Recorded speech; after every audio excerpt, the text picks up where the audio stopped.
आइए पढ़ते हैं एडेनोमायोसिस के बारे में। एडेनोमायोसिस एंडोमेट्रियोसिस का बड़ा भाई, हम लोग ऐसे याद रखते हैं।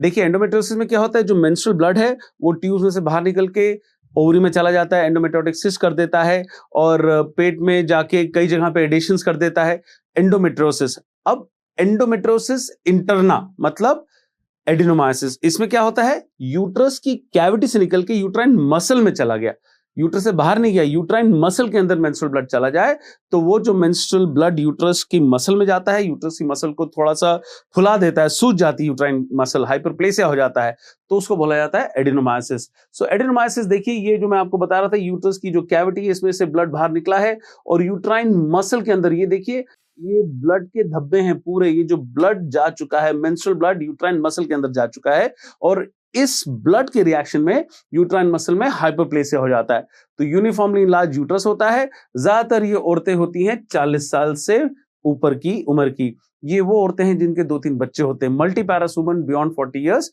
With a uniformly enlarge uterus, तो इसे बोलते हैं एंडोमेट्रियोसिस इंटरना या एडेनोमायोसिस। तो बेसिकली हम ये कहना चाहते हैं कि जो एंडोमेट्रियल ब्लड है वो यूट्राइन मसल के अंदर है यहाँ पे, तो endometriosis within the uterus मतलब एंडोमेट्रियोसिस इंटरना को हम एडेनोमायोसिस बोलते हैं। ये क्यों होता है? It occurs due to the disruption of the endometrial myometrial border due to repeated pregnancies. बार बार प्रेगनेंसी होगी तो यूट्रस फूलेगा, फिर सिकुड़ेगा, फिर फूलेगा और सिकुड़ेगा, तो जो एंडोमेट्रियम और मायोमेट्रियम का जंक्शन होता है वो डिसरप्ट हो जाता है और उसके थ्रू मेंस्ट्रुअल ब्लड, जब भी उसको पीरियड्स आते हैं तो मेंस्ट्रुअल ब्लड इस एंडोमेट्रियम से निकल के मसल के अंदर चला जाता है, तो उसे बोलते हैं एडेनोमायोसिस। तो इसका प्रेजेंटेशन क्या होता है? क्लासिकल प्रेजेंटेशन है menorrhagia, pain abdomen and progressive dysmenorrhoea, मतलब इस महीने उसे बहुत पेन है पीरियड्स में, बट अगले महीने पीरियड्स का पेन इस महीने से भी ज्यादा होगा और उसके अगले महीने फिर भी और भी ज्यादा होगा, तो progressive dysmenorrhoea, progressive pain in periods more than the previous month, progressive dysmenorrhoea. तो ये क्लासिकल प्रेजेंटेशन होता है। अगर यंग औरत को एडेनोमायोसिस हो जाए तो उसे इनफर्टिलिटी भी हो सकती है, पर मैं ये क्रॉस क्यों कर रहा हूं कि भाई सबसे पहले इनफर्टिलिटी मत बोलना एडेनोमायोसिस में। एडेनोमायोसिस क्लासिकली मल्टीपैरस जिनके 3-4 बच्चे होते हैं उनको एडेनोमायोसिस होता है, 45 साल से 50 साल की औरत होती है, तो क्लासिकल तो याद रखो, रेयर आप लोग सबसे पहले बोल देते हैं एग्जाम में, तो infertility is not the first presentation. और दूसरी बात मैं कहना चाहता हूं, यूट्रस यूनिफॉर्मली इनलार्ज होता है और ये 14 सेंटीमीटर से ज्यादा कभी भी नहीं होगा। याद रखिए, आपका एमसीक्यू बहुत बार है एग्जाम में कि यूट्रस कभी भी 14 सेंटीमीटर से ज्यादा बड़ा नहीं होता है। Uniformly enlarge uterus to 14 week size of a pregnant uterus, मतलब 14 सेंटीमीटर जब हम बोलते हैं ना, उसको 14 वीक्स भी बोल देते हैं ऑब्स्टेट्रिशियंस। आपको पता है कि 12 हफ्ते में यूट्रस पेल्विस से बाहर आ जाता है, आप उसे फील कर सकते हैं, तो 12 हफ्ते को हम 12 सेंटीमीटर भी बोल देते हैं।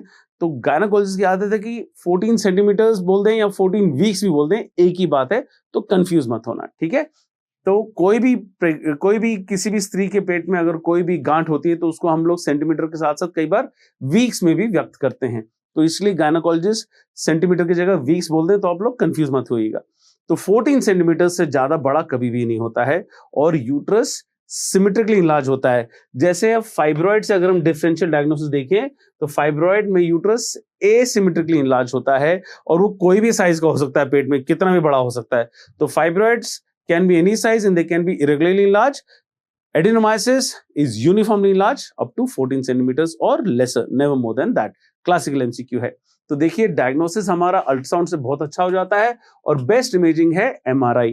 तो इसमें सब एंडोमेट्रियल हैलो होता है और हेट्रोइकोइक डिपॉजिट्स होते हैं। देखिए जो व्हाइट बहुत सारे डिपॉजिट हैं, मैं आपको पहले ये पिक्चर दिखाता हूँ। ये देखिए यूट्रस मेरे हाथ के जैसे, देखिए ये यूट्रस है, ये कैविटी है, तो ये यूट्रस में हम ट्रांसवेजाइनल अल्ट्रासाउंड कर रहे हैं, तो ये यूट्रस है एक पेशेंट का, ये नॉर्मल यूट्रस है। इसमें ये देखिए ट्रिपल लेयर ऑफ एंडोमेट्रियम होती है। यूट्रस का एंडोमेट्रियम और मायोमेट्रियम देखिए अलग से दिख रहा है आपको, डिस्टिंक्शन बहुत अच्छा पता चल रहा है यहाँ पे आपको, पर जो अगली पिक्चर है इसमें डिस्टिंक्शन इतना अच्छा पता ही नहीं चल रहा आपको। एंडोमेट्रियम और मायोमेट्रियम में कोई खास अंतर करने में आपको मुश्किल हो रहा है, तो endometrial myometrial distinction is lost और यूनिफॉर्मली लार्ज यूट्रस होता है और इसमें छोटे छोटे व्हाइट जो धब्बे हैं हेट्रोइकोइक स्पॉट्स बोलते हैं। और इसका जो जंक्शनल जोन है, देखिए यहाँ पे हल्का सा एक जंक्शन जोन है एंडोमेट्रियम और मायोमेट्रियम के बीच में, वो यहाँ पे देखिए कितना चौड़ा हो चुका है ये जंक्शन जोन। तो जंक्शन जोन बड़ा हो जाता है, 5 to 8 मिलीमीटर नॉर्मल औरतों में होता है, इसमें 12 मिलीमीटर से ज्यादा हो जाए जंक्शन जोन तो अल्ट्रासाउंड में एडेनोमायोसिस का डायग्नोसिस आपका बनता है। तो कई बार लेक्स ऑफ मेंस्ट्रुअल ब्लड भी देखे जा सकते हैं यूट्राइन मसल के अंदर। तो ये सारे एडेनोमायोसिस के फीचर्स हैं अल्ट्रासाउंड में। तो डायग्नोसिस करने के लिए मोस्टली जब हम हिस्टेक्टमी कर देते हैं, ये जैसे ये स्पेसिमेन पैथ लैब गया था तो इसमें हमने कट सेक्शन में देखा कि यूट्राइन कैविटी से निकल के मसल के अंदर ब्लड के धब्बे हैं, तो इसको हम लोग बोलते हैं एडेनोमायोसिस। तो देखने में तो पता चल ही जाता है। इसकी अगर हम बायोप्सी लेके, इसका एक टुकड़ा लेके हम इसको अगर स्लाइड में डाल के देखें स्टेन करके, तो यूट्राइन मसल के अंदर मेंस्ट्रुअल ब्लड दिखेगा। मेंस्ट्रुअल ब्लड मतलब यूट्राइन मसल के अंदर हीमोसिड्रिन लेडेन मैक्रोफेजेस भी दिखते हैं। तो ये हमारा एक डायग्नोसिस हो जाता है, हिस्टोपैथोलॉजी में कंफर्म हो जाता है कि इसको पेशेंट को एडेनोमायोसिस है। तो मोस्टली हिस्टेक्टमी के बाद हमें ये पिक्चर पैथ लैब में ग्रॉस में दिखेगी, माइक्रोस्कोपी में आपको हीमोसिड्रिन लेडेन मैक्रोफेजेस दिखेंगे, menstrual blood between the uterine muscle दिखेगा। कई बार कई यंग औरतों में जिसको अगर एडेनोमायोसिस का हमें शक है, हम लैप्रोस्कोपी कर रहे हैं, 30-32 साल की 35 साल की औरत है, तो लैप्रोस्कोपी से यूट्रस मसल की, देखिए ऐसे ना यूट्रस मसल की एक बायोप्सी ले सकते हैं और उस मसल के अंदर आपको मेंस्ट्रुअल ब्लड दिख जाए तो उससे भी हम लोग एक पेशेंट का डायग्नोसिस बिफोर हिस्टेक्टमी भी कर सकते हैं। तो वही लिखा है यूट्राइन बायोप्सी या पोस्ट हिस्टेक्टमी में अगर endometrial glands with the uterine muscle दिखे तो वो पैथोग्नोमिक साइन होता है एडेनोमायोसिस का। तो देखिए एडेनोमायोसिस में एक यूनिफॉर्मली इनलार्ज यूट्रस होता है। इसमें ना आपको अलग से एडेनोमायोसिस कहाँ ऐसे दिखता नहीं है। जैसे एक फाइब्रॉइड में देखेंगे, फाइब्रॉइड में एक सूडो कैप्सूल होता है। तो देखिए यहाँ पे ये जो अल्ट्रासाउंड है, ट्रांसवेजनल स्कैन, इसमें आपको यूट्रस तो अच्छे से दिख ही रहा है और फाइब्रॉइड अलग से इसमें दिख जाता है। तो फाइब्रॉइड ढूंढना नहीं पड़ता, आराम से अल्ट्रासाउंड में दिख जाता है। अब एडेनोमायोसिस में आपको पूरा एक यूनिफॉर्मली इनलार्ज यूट्रस होता है। तो इसमें एडेनोमायोसिस कहाँ है भाई, ये पूरा यूट्रस ही एडेनोमायोसिस है, यूनिफॉर्मली इनलार्ज है। तो वो यूनिफॉर्मली इनलार्ज होता है। फाइब्रॉइड यूट्रस में अलग से दिख जाता है, चाहे बाहर हो, जैसे टाइप 6 फाइब्रॉइड है, ये यूट्रस के अंदर अगर कहीं पे हो तो आपको आराम से फाइब्रॉइड दिख जाता है। तो ये अंतर करने का हमारा एक तरीका अल्ट्रासाउंड में, easily distinguished mass fibroid, diffusely enlarge uterus adenomyosis. तो ये जो पेशेंट है इसका मैनेजमेंट हम ज्यादातर क्या करते हैं, देखिए बेस्ट मैनेजमेंट एडेनोमायोसिस का जो 45 साल से 50 साल की औरत है उसका मैनेजमेंट हिस्टेक्टमी है। पर आपसे यंग औरत का भी, देखिए नीट में आजकल क्वेश्चन थोड़ा सा जो नॉर्मल है उससे विपरीत पूछ लिया जाता है। अगर 30-35 साल को अगर रेयरली किसी को एडेनोमायोसिस है तो उसको तो भी बच्चे करने हो सकते हैं, इनफर्टिलिटी भी हो सकती है। तो हम एक्यूट मैनेजमेंट ब्लीडिंग का वही जो मैंने आपको एयूवी में बताया वो सब कर सकते हैं कि मेनोरेजिया का मैनेजमेंट एनएसएआइड्स या हार्मोन से कर सकते हैं। और अब यंग औरत है, हिस्टेक्टमी तो हम कर नहीं सकते, तो इसके लिए हम हार्मोन्स का भी ट्रीटमेंट जैसे सीओसीपी दे सकते हैं, या आईयूसीडी वाले जो लेवोनॉर्जेस्ट्रॉल वाले आईयूसीडी हैं उससे एंडोमेट्रियम में हम लोग इलाज दे सकते हैं। एंडोमेट्रियम को एट्रोफी कर देता है, ब्लीडिंग बंद हो जाती है। जैसे मायरीना हमारा एक बहुत अच्छा ड्रग है, या हम लोग जीएनआरएच लोग से उसका पीरियड बंद कर सकते हैं और यूट्रस का साइज को भी श्रिंक कर सकते हैं। अगर इसको यूट्रस बचाना है और मान लो बाद में प्रेगनेंसी करनी है, हम इस पेशेंट का एडिनोमायोमेक्टमी भी कर सकते हैं। बहुत अनकॉमन सर्जरी है एडिनोमायोमेक्टमी, जैसे मेरे एक पेशेंट की सर्जरी में दिखा रहा हूँ। यूट्रस यूनिफॉर्मली इलाज था, ये 32 साल की औरत थी, इसको एडिनोमायोसिस था और बहुत पेन होता था और इसको प्रेगनेंसी भी चाहिए थी।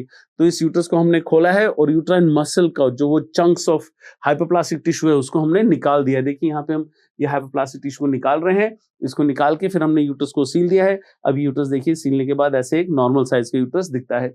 तो कई बार हमें एडिनोमायोमेक्टमी भी करनी पड़ती है, पर ये मैंने आपको कंप्लीशन से के लिए बताया। एडिनोमायोसिस में ज्यादा बताने का मतलब ये नहीं कि आप उसका मूल्य जो ट्रीटमेंट है वो भूल जाएं। मूल्य ट्रीटमेंट, एक एडिनोमायोसिस की औरत है जो 45 साल से 50 साल की होती है, वो बेस्ट ट्रीटमेंट होता है उसका हिस्टेक्टमी करना। हाँ, अगर यंगर औरत है तो उसके भी ऑप्शंस मैंने आपको बता दिए।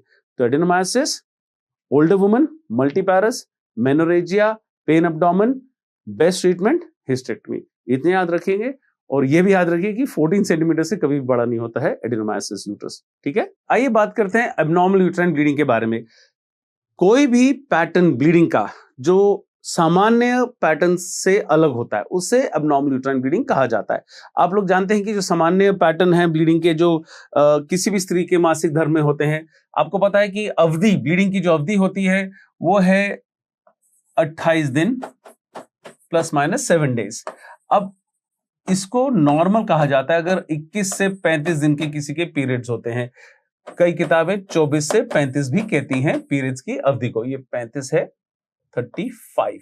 Alright, now duration of bleeding 2 to 7 days पर साइकिल।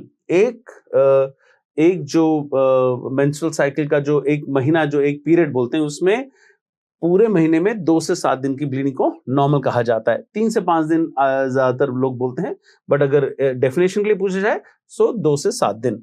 और कितना खून बह सकता है, कितनी ब्लीडिंग हो सकती है, तो ये होता है 30 से 50 ml, 30 से 50 ml पूरी साइकिल में।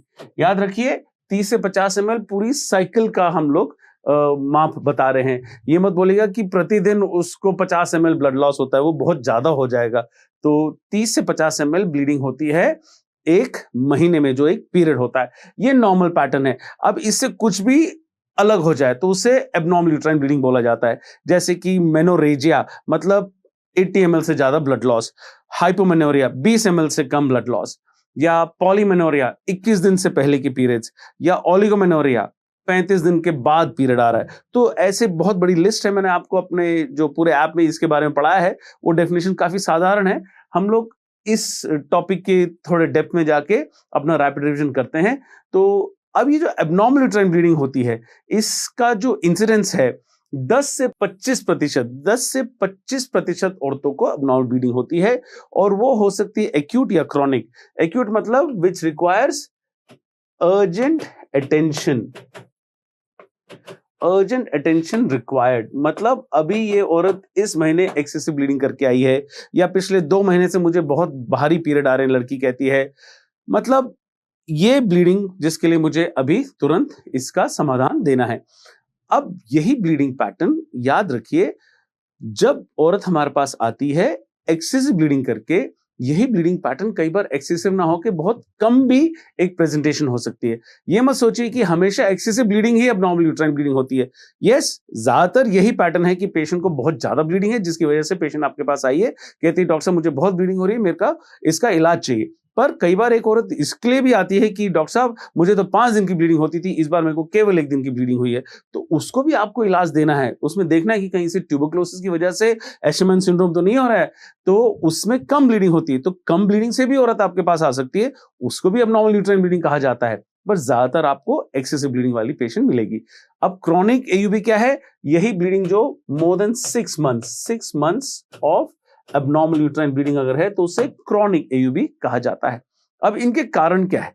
ये जो एबनॉर्मल ब्लीडिंग है, जो काफी ज्यादा ब्लीडिंग हो या बहुत ही कम ब्लीडिंग हो जाए, जो सामान्य से अलग जो ब्लीडिंग होती है, जो एयूबी कही जाती है, इसके कारण क्या है?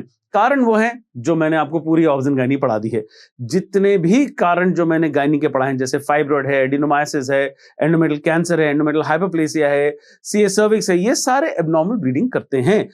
नॉर्मल पैटर्न से अलग ब्लीडिंग को एबनॉर्मल ब्लीडिंग बोलते हैं। और ये सारी गायनी में यही तो पढ़ा है मैंने आपको कि सबके कंप्लेंट्स क्या हैं, एक्सेसिव ब्लीडिंग या सिवियर मतलब मोर फ्रीक्वेंसी ऑफ ब्लीडिंग, यही तो सारे पैटर्न्स हैं। तो यही हमारी पूरी गायनेकोलॉजी की जो पढ़ाई है, उसका एक पूरा लास्ट में कहते हैं ना कि जो जितनी भी चीजें गायनी में पढ़ाई हैं, उसका पूरे का एक लिस्ट मैं आपके सामने डाल रहा हूं।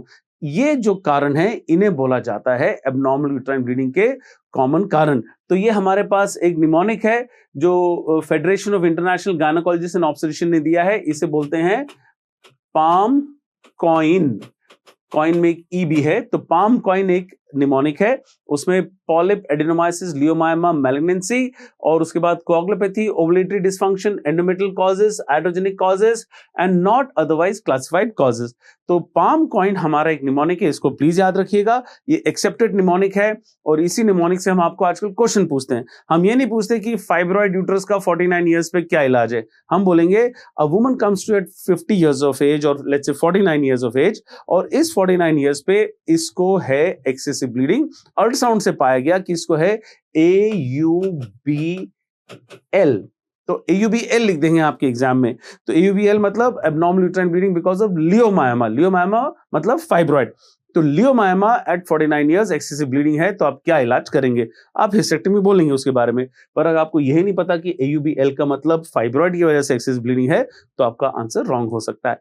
तो इस निमोनिक को जरूर याद रखिए। तो ये हमारे सारे कारण हैं जिनकी वजह से एबनॉर्मल ब्लीडिंग होती है। ये पूरी गायनी का सारांश मैंने यहाँ पे दे दिया।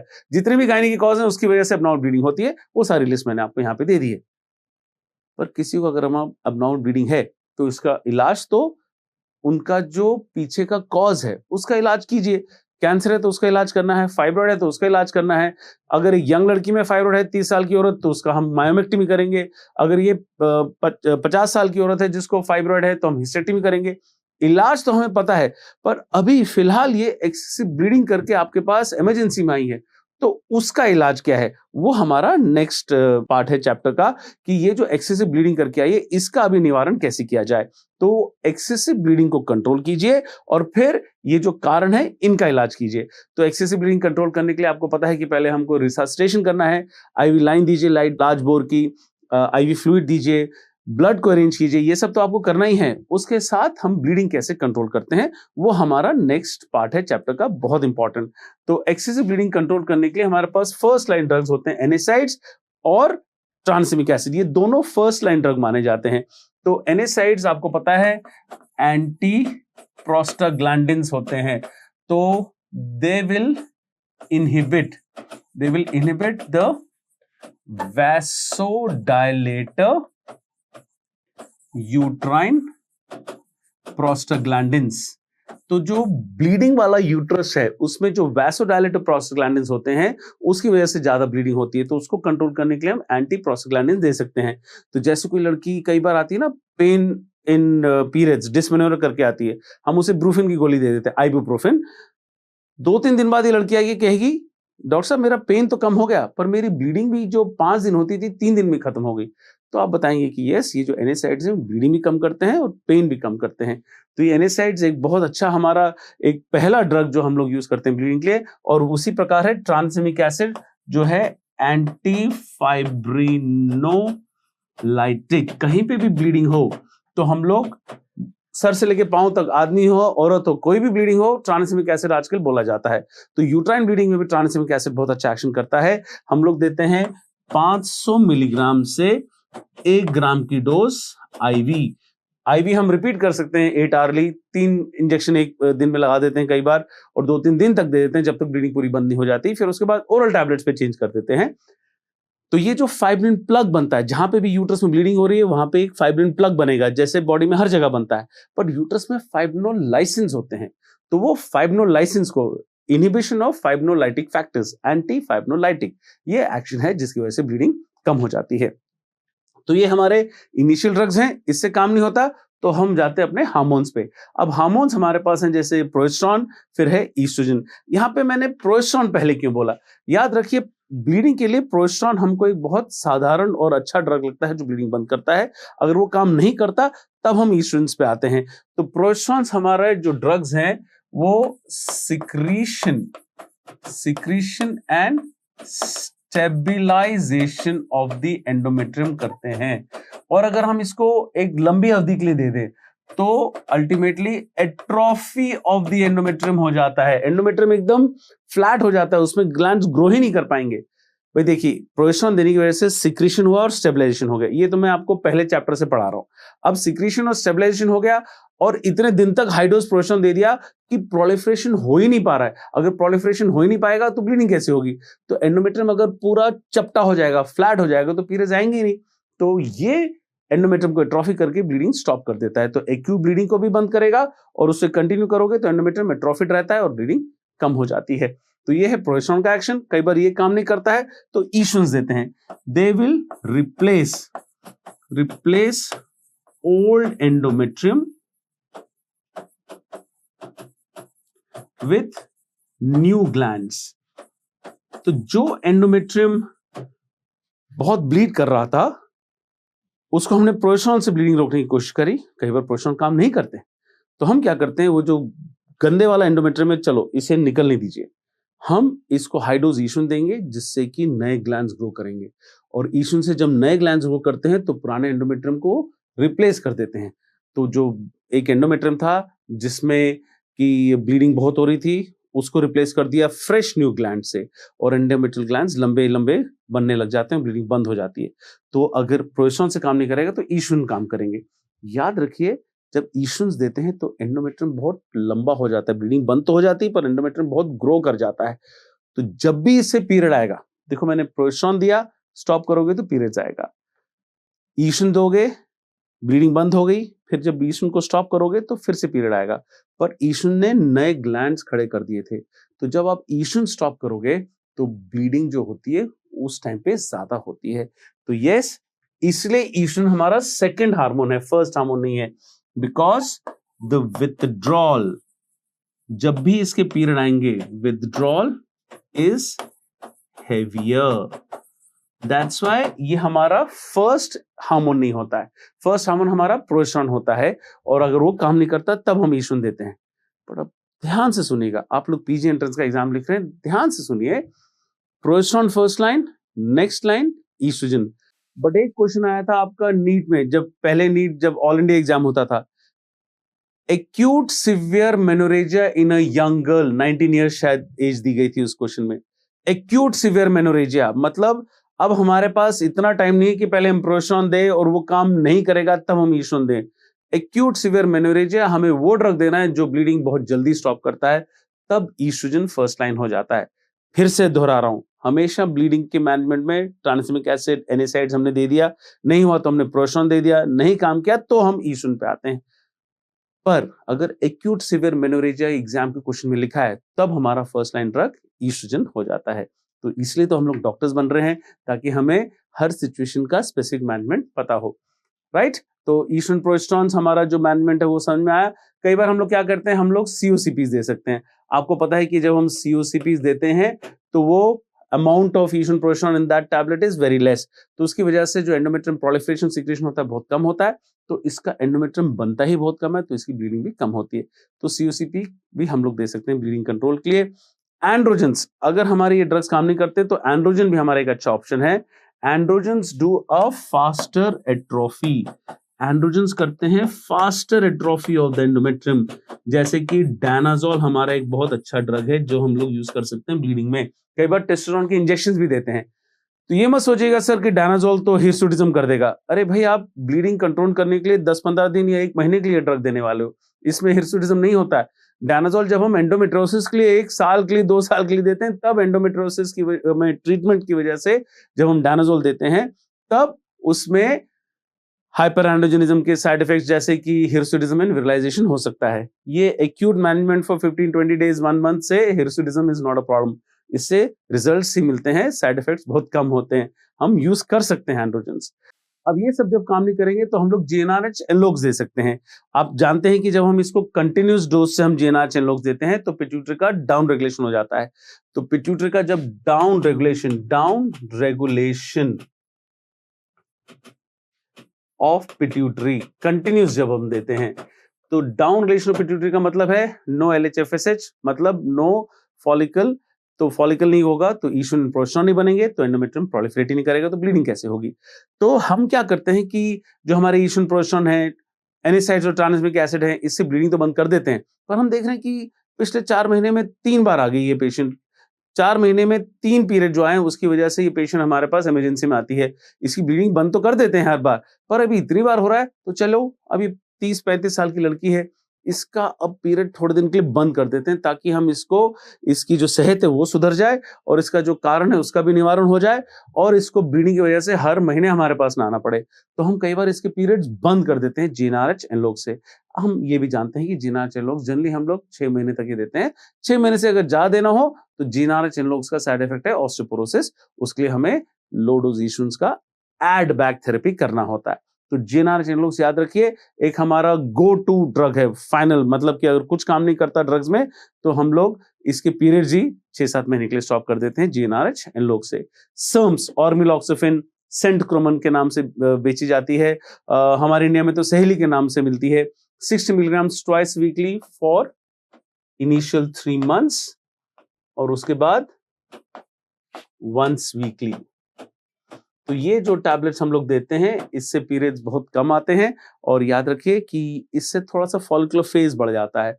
तो किसी औरत के पीरियड्स मान लो 28 से 30 दिन के होते थे, तो उसको ऑर्मिलॉक्सिफिन ब्लीडिंग तो कम कर देगा, पर उसके पीरियड 34 से 36 दिन हो सकते हैं, थोड़े से डिलेड हो जाते हैं। ये ब्लीडिंग भी कम करता है और एक कॉन्ट्रासेप्टिव मेथड भी है ऑर्मिलॉक्सिफिन। अब अगर ये हमारे ड्रग्स काम नहीं करते तो हम लोग फिर यूट्रस में नेक्स्ट इंटरवेंशन के जो मेथड्स हैं वो देखते हैं, जैसे कि यूट्राइन आर्टरी एम्बोलाइजेशन। आप जानते हैं कि जब यूट्राइन आर्टरी की जो ब्लड फ्लो है, इसमें अगर हम PVA पॉलीविनाइल अल्कोहल पार्टिकल से इस यूट्राइन आर्टरी को हम लोग एम्बोलाइज कर सकते हैं। तो अगर हम एम्बोलाइज कर देंगे यूट्राइन आर्टरी को तो ब्लड फ्लो बहुत कम हो जाएगा, ब्लीडिंग ऑब्वियसली कम हो जाएगी। पर याद रखिए ये ओल्डर वुमेन के लिए यूज किया जाता है, यंगर वुमेन में हम लोग नहीं कर सकते। 40-45 साल की औरतों में ये किया जाता है, अगर 35 के बाद भी कर सकते हैं अगर इसके बच्चे हो चुके हैं, क्योंकि अगर यूट्रस की ब्लड सप्लाई कम हो जाएगी तो एंडोमेट्रियम की ग्रोथ कम होगी और इस पेशेंट को प्रेगनेंसी होने में प्रॉब्लम होगी। तो कोई इनफर्टाइल औरत है तो उसको ये हम नहीं कर सकते। ये जनरली ओल्डर वुमेन को किया जाता है यूट्राइन आर्टरी एम्बोलाइजेशन। इससे काम नहीं बनता तो हम लोग प्रोजेस्टेरोन आईयूसीडी, आप जानते हैं कि लेवोनोर्जेस्ट्रॉल आईयूसीडी हम लोग जो यूज करते हैं उसका ट्रेड नेम मायरीना है। ये बहुत फेमस एक ड्रग हो चुका है कि आपके एग्जाम्स में भी कई बार मायरीना पूछ लेते हैं। अभी जो लेवोनोर्जेस्ट्रॉल आईयूसीडी है, आप जानते हैं कि ये 3 महीने में, मतलब 3 महीने लेता है, जिससे कि ये एंडोमेट्रियम को एट्रोफी कर देगा and no systemic side effects. इसमें साइड इफेक्ट्स नहीं होते हैं। क्यों? क्योंकि ये जो आईयूसीडी हमने यूट्रस में डाला है तो इसके जो प्रोजेस्टेरोन है लोकली एंडोमेट्रियम में एक्ट कर रहे हैं और ये शरीर में पूरा फैलता नहीं है प्रोजेस्टेरोन, तो इसको प्रोजेस्टेरोन के साइड इफेक्ट्स भी नहीं होते हैं और यूट्रस को एट्रोफी भी कर देता है, ब्लीडिंग भी बंद हो जाती है। बेस्ट रिजल्ट्स के लिए ये 3 महीने तक हम लोग वेट करते हैं। कई लोगों में कई बार 1.5-2 महीने में भी असर आ जाता है, बट ज्यादातर 3 महीने में सबसे अच्छा रिजल्ट आता है और इससे 5 साल तक आपका बहुत अच्छा इफेक्ट होता है। लेवोनोर्जेस्ट्रॉल आईयूसीडी मायरीना से ब्लीडिंग 5 साल तक बंद होती है। और इसके अलावा भी हमारे पास मेथड है जिससे ब्लीडिंग बंद कर सकते हैं और वो है हमारे जो सर्जिकल मैनेजमेंट है। कई बार हम कहते हैं कि कोई भी हमारा मेथड ब्लीडिंग नहीं बंद कर रहा है और इसको ब्लीडिंग बहुत ज्यादा हो रही है, तो भाई गायनेकोलॉजिस्ट का लास्ट रिजॉर्ट कहते हैं ना, भाई कुछ नहीं है तो चलिए डीएनसी तो कर सकते हैं। तो डीएनसी में क्या होता है, इस यूट्रस में का जो एंडोमेट्रियम है, ये एंडोमेट्रियम आप जानते हैं बहुत ज्यादा ब्लीड कर रहा था। ये जो एंडोमेट्रियम है ये बहुत ज्यादा ब्लीड कर रहा था, तो हम क्या करते हैं, इस एंडोमेट्रियम को एक सिम्स क्यूरेट लेते हैं और इस क्यूरेट से हम लोग इस एंडोमेट्रियम को निकाल लेते हैं। तो जब एंडोमेट्रियम में नहीं होगा तो उसको ब्लीडिंग बंद हो जाएगी। तो इस क्यूरेटाज को हम लोग, तो आपको एग्जाम में तो हमेशा डीएनसी ही लिख के देने वाले हैं कि डीएनसी कर सकते हैं, बट इसका बेटर वर्ड है थेराप्यूटिक। इसको बोला जाता है थेराप्यूटिक क्यूरेटाज। इस एंडोमेट्रियम को बेसिकली रगड़ के हम लोगों ने निकाल दिया, तो परत नहीं रहेगी तो ब्लीडिंग ऑब्वियसली नहीं रहेगी। तो परत को निकालने को हम लोग एक थेराप्यूटिक क्यूरेटाज, आप डीएनसी बोल देंगे तब भी चलेगा। कई किताबों में इसे हीमोस्टैटिक क्यूरेटाज भी बोला जाता है। तो परत को निकाल दीजिए तो ब्लीडिंग बंद हो जाएगी। अब ये जो हम लोग परत निकालने का काम करते हैं, अगले महीने उसकी परत फिर से ग्रो करेगी और उससे ज्यादातर नॉर्मल पीरियड्स आएंगे। पर कई बार पेशेंट को 2-3 महीने के बाद फिर से डीएनसी की जरूरत पड़ जाती है। तो आप कहते हैं यार इसको बार बार डीएनसी की जरूरत पड़ रही है और इसकी ब्लीडिंग इतनी बार इतनी ज्यादा हो रही कि अब कब तक डीएनसी करते रहेंगे। तो हम कई बार क्या करते हैं, इसकी परत को जला देते हैं, परत को अंदर से जला देते हैं, ताकि जब परत सड़ जाती है, जल जाती है, तो फिर से ग्रो नहीं करेगी। तो उसे बोला जाता है एंडोमेट्रियल एब्लेशन। तो एंडोमेट्रियल एब्लेशन एक परमानेंट एमेनोरिया कर देता है, परमानेंट एमेनोरिया। तो परमानेंट एमेनोरिया मतलब उसकी ब्लीडिंग अब होगी ही नहीं, कभी भी नहीं होगी ब्लीडिंग। तो परमानेंट एमेनोरिया की वजह से जब इसकी ब्लीडिंग हमेशा के लिए बंद हो जाती है, तो इसलिए हम हमेशा इसे आफ्टर 40 इयर्स ही ये ऑप्शन देते हैं। 40 साल के बाद, 35 साल के बाद भी कर सकते हैं, किया भी है हम लोगों ने। पर उसके अगर प्रेगनेंसी मतलब बच्चे पूरे हो गए हो, 2 बच्चे या 3 बच्चे जितने करने, उसके बाद तो सीनियर वुमन को ही हम ये देंगे, क्योंकि जब एंडोमेट्रियल एब्लेशन हो जाता है तो उसको पीरियड कभी भी नहीं आएगा इसके बाद। तो transcervical resection of the endometrium, ये एंडोमेट्रियल एब्लेशन का फर्स्ट जनरेशन टेक्निक है, first generation techniques that this is what was done classically, transcervical resection of the endometrium, TCRE। तो ये जो एंडोमेट्रियम है इसको हम लोग कुरेद के निकालते हैं जैसे क्यूरेटाज होता है, पर जो कुरेदने का जो हमारा औजार है वो साथ साथ एंडोमेट्रियम को जला भी देता है। देखिए मैं आपको कोशिश करता हूं समझाने की। ये मेरा ओलंपस का स्कोप है। अब इसमें ये एक हमारे पास एक लूप है, एक हॉट लूप होता है ऐसे, तो ये स्कोप में से बाहर निकलता है, ये अंदर जाके परत को रगड़ के निकाल तो देता है, जैसे डीएनसी में भी हम परत को निकाल देते हैं, पर ये जब निकालता है ये रेड हॉट लूप होता है, ये इतना गर्म होता है कि उसको रगड़ने के साथ साथ उसको जला भी देता है, तो परत पूरी जल के सड़ जाएगी, तो उसको अब कभी भी ब्लीडिंग नहीं होगी। तो परमानेंट एमेनोरिया होता है ट्रांससर्वाइकल रिसेक्शन ऑफ द एंडोमेट्रियम की वजह से। ये फर्स्ट जनरेशन एब्लेशन टेक्निक है। अब हमारे पास नई टेक्निक्स आ गई हैं, सेकेंड जनरेशन टेक्निक्स, जो थर्मल और माइक्रोवेव टेक्निक्स होती हैं। सो सेकेंड जनरेशन या नेक्स्ट जनरेशन भी बोल सकते हैं, ये भी आपका शायद INI-CD का क्वेश्चन है, सेकेंड जनरेशन टेक्निक। अब इसमें थर्मल बैलून एब्लेशन है। तो यूट्रस के अंदर हम एक प्रोब डाल देते हैं जिसके ऊपर एक बैलून होता है। अब इस बैलून को हम लोग फुला देते हैं नॉर्मल सलाइन से। तो ये जब नॉर्मल सलाइन से फुला दिया जाता है, अब इसको गर्म करते हैं। ये जो मशीन है इसका टेम्परेचर इस प्रोब का बढ़ाती है, तो ये जो पानी होता है, नॉर्मल सलाइन होता है, इसे 87 डिग्री सेंटीग्रेड पे रखा जाता है फॉर 8 मिनट्स। तो उससे क्या होता है, ये जो परत इस बैलून के कांटेक्ट में है ये पूरी जल जाती है। जल के सड़ के जब ये पूरी जल जाती है तो उसके बाद इसमें कभी भी एंडोमेट्रियम ग्रो नहीं करेगा, इसमें कभी पीरियड आएगा नहीं। तो ये होता है हमारा सेकेंड जनरेशन टेक्निक, जिसको बोलते हैं थर्मल बैलून एब्लेशन।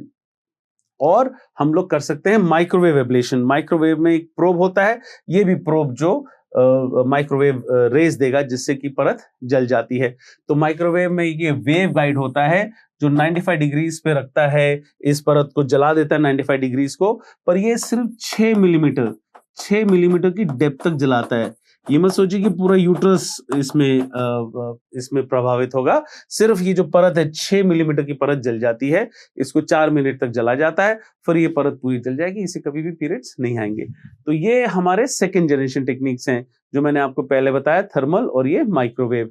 अब ये सेकेंड जनरेशन टेक्निक्स, ये जो सेकेंड जनरेशन टेक्निक की पूरी लिस्ट दे दी है, INI-CD का क्वेश्चन था तो पूरी लिस्ट दे दी आपको मैंने, balloon heating, intrauterine saline insulation और हीटेड सलाइन। तो ये दोनों मैंने एक ही जैसे थर्मल एब्लेशन है, फिर endometrial laser intrauterine thermal therapy है, ग्लोबल 3D एब्लेशन है, पंक्चुअल वेपोरेशन है, और फोटोडायनेमिक एंडोमेट्रियल एब्लेशन है, माइक्रोवेव एंडोमेट्रियल एब्लेशन है जैसे मैंने अभी आपको बताया, और रेडियो फ्रीक्वेंसी और क्रायोथेरेपी भी मेथड्स हैं एंडोमेट्रियल एब्लेशन के। तो ये पूरी लिस्ट दे दी है। वैसे तो आपसे सेकेंड जनरेशन थर्मल और माइक्रोवेव ही पूछा जाता है, शायद रेडियो फ्रीक्वेंसी भी पूछ लें, बट ये लिस्ट का थोड़ा सा आइडिया होगा तो अच्छा रहेगा। इतना तो याद रखिए कि TCRE फर्स्ट जनरेशन टेक्निक है, उसके बाद जो भी आए हैं वो सेकेंड जनरेशन टेक्निक्स हैं। क्वेश्चन आया हुआ आपका, और ये सब अगर कुछ काम नहीं करता है तो आपको पता है कि लास्ट रिजॉर्ट किसी भी गायनेकोलॉजिस्ट के लिए क्या है, आप जाके उस पेशेंट की हिस्टेरेक्टमी भी कर सकते हैं। तो हिस्टेरेक्टमी से तो सारी बातों का निवारण हो जाएगा। तो ये हमारे एब्नॉर्मल यूट्राइन ब्लीडिंग के मैनेजमेंट ऑप्शंस हैं। धन्यवाद।